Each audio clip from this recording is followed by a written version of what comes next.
Mwezi huu wa Shawwal ni mwezi ambao Waislamu wale waliokuwa na udhuru wa mwezi wa Ramadhani, walioacha kufunga kwa sababu ya a'dhari zao, kwa sababu ya safari, kwa sababu ya maradhi, kwa sababu wanawake walikuwa katika siku zao, mwezi huu wa Shawwal wanatakiwa walipe haraka.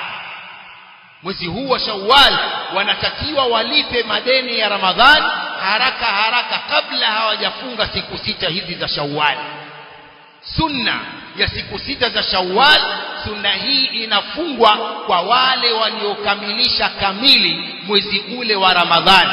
Waliofunga kamili mwezi wa Ramadhani ndio wenye haki ya kufunga saumu hii ya 6. Ama wale ambao wana deni, walikuwa wagonjwa wakaacha siku 2, siku 5, siku 10, wanawajibika kulipa kwanza deni la Ramadhani ndio afunge siku hizi 6 za Shawwal. Allahu